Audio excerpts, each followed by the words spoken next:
इस वक्त पूरे पाकिस्तान में बिजली का बड़ा ब्रेकडाउन चल रहा है, जिसका दौरानिया 35 घंटों का बताया जा रहा है। पूरा पाकिस्तान इस वक्त ब्लैक आउट है। तो मुल्क का कोई 80 से 90% जो हिस्सा है वो अंधेरे में डूबा हुआ है। स्टेट बैंक ऑफ पाकिस्तान की जानिब से कहा जा रहा है कि उनके पास सिर्फ 2 हफ्तों के रिजर्व बचे हैं।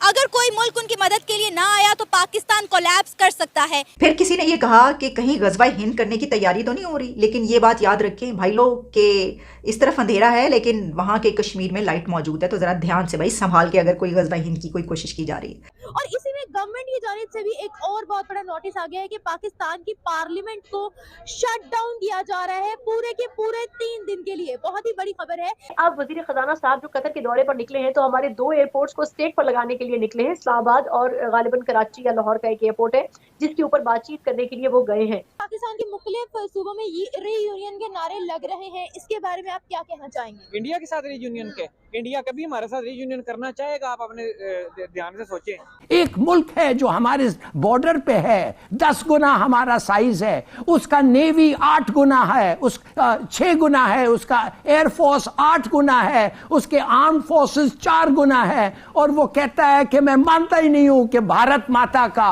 अलैदगी हुई है। ये नहीं होना चाहिए। पाकिस्तान ये हमारा है। चलो हमने उनको गिरवी रखवा दी, फिर हम उसको वापस कैसे लेंगे? वो तो फिर वही चीज हो जाएगी। अब इंडिया ने हमारे सारे 3 एयरपोर्ट खरीद लिए हैं, ये सुनने में आ रहा है, और ऐसा हो भी जाना है। उन्होंने हैफा पोर्ट भी खरीद लिया है इसराइल का। वो सारा कुछ खरीद सकते हैं। उनके साथ ट्रेड करनी चाहिए तो करनी चाहिए। बेहतर तो यही लगता है कि अब हल कोई नहीं है, उनके साथ बैठ के बात करें। जब कश्मीर आप ले लें, हम कश्मीर पर कोई बात नहीं करेंगे। असल में क्या हुआ है वो बड़ी सीरियस बात है।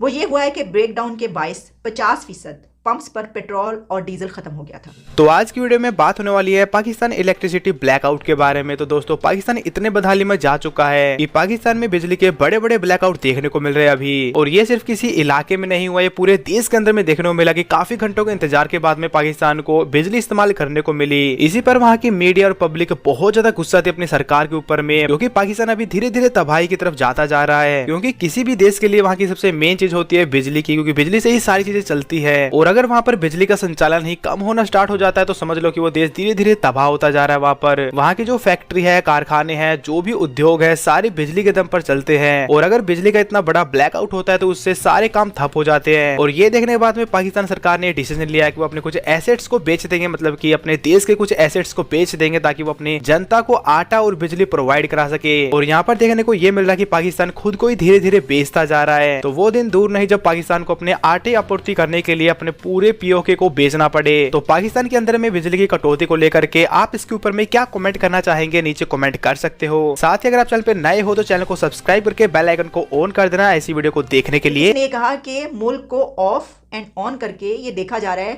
कि किसी तरीके से चल जाए, चालू हो जाए।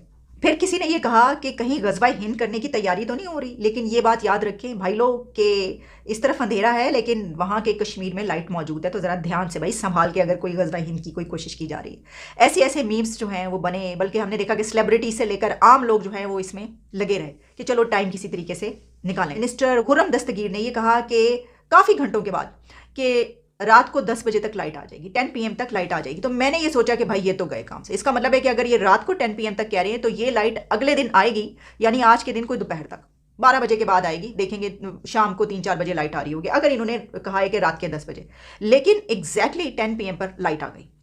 तो ये चले, वरना ऐसा भी होता है कि मिनिस्टर्स क्या है, इधर से पतली गली से निकल जाते हैं कि देखेंगे, फिर आके कोई और बयान दे रहे होते हैं, फिर कोई और बयान आ रहा होता है। लेकिन इसमें तो ऐसा हुआ कि चलें कहा था तो आ गई। अच्छा, बड़े बड़े शहरों में तो आ गई, लेकिन यकीनी बात है कि छोटे शहरों में अभी सिचुएशन ऐसी होगी कि लाइट आ रही होगी।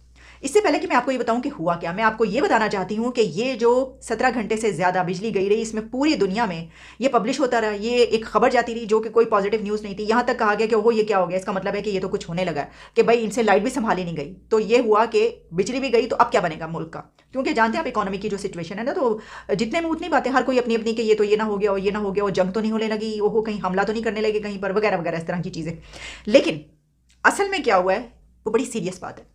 वो ये हुआ है कि ब्रेकडाउन के बायस 50% पंप्स पर पेट्रोल और डीजल खत्म हो गया था। 50% जो पेट्रोल था वो नहीं मिल रहा था। इसकी क्या वजह हुई? इसकी वजह ये हुई कि वहाँ पे जो इसकी अथॉरिटीज़ है उन्होंने कहा कि ब्रेकडाउन के बायस पेट्रोल और डीजल की डिमांड में इतना इजाफा हो गया था कि लोग अपने जनरेटर्स के लिए लेकर जा रहे थे, क्योंकि पता नहीं अगले 1 दिन 2 दिन आते ही नहीं आती। देखें ना आप, आम घरों के अलावा ये भी तो देखें ना कि जो ऐसे इदारे हैं या जो दफ्तर हैं, ऑफिस हैं, उनको तो ज़रूरत होगी कि वरना तो अगले दिन हम क्या करेंगे। तो इस वजह से लाइनें लग गई लोगों की और इतना वहाँ पर एक उधम मच गया कि 50% जो पेट्रोल है वो डीजल खत्म हो चुका था, पेट्रोल और डीजल। अच्छा, इससे भी ज़्यादा बड़ी बात क्या हुई? मुल्क भर में बिजली का ब्रेकडाउन, टेक्सटाइल सेक्टर को $7 करोड़ का नुकसान हुआ है। जो सनतें हैं, इंडस्ट्रीज़ हैं, उनकी अथॉरिटीज़ के मुताबिक बिजली ब्रेकडाउन के बायस एक दिन में पाकिस्तान को, टेक्सटाइल सेक्टर को $7 करोड़ का नुकसान हुआ है। कौन जिम्मेदार है इस नुकसान का? पहले हमारी सनतें बहुत चल रही हैं जनाब, हमारी इकोनॉमी बड़ी बूम पे जा रही है और एक दिन के अंदर सिर्फ इस वजह से जो है ये $7 करोड़ का नुकसान हुआ है आपको। फिर उसमें कहा गया है कि अगर ये काबू ना पाया गया, यानी जिस वक्त खबर आई थी ना पाया जाता, तो ये जो है अरबों डॉलर का नुकसान हो जाता। मगर आप तो कह रहे हैं कि हमारे अफगानिस्तान के बारे में आप कह रहे हैं, हम अफगानिस्तान तो पहले दिल से कहा है हम पाकिस्तान को नहीं मानते।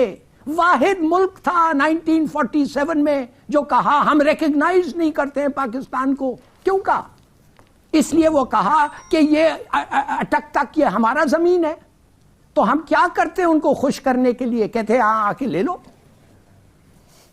और अगर अफगानिस्तान में रूस का इन्वेजन आया और अगर उनके लोग भाग के इधर आए, हाँ मैं मानता हूं आपकी बात, मैं तो समझता हूं डोज ऑफ सोशलिज्म तो बड़ा अच्छा होता अफगानिस्तान के लिए, होना भी चाहिए, क्यों नहीं।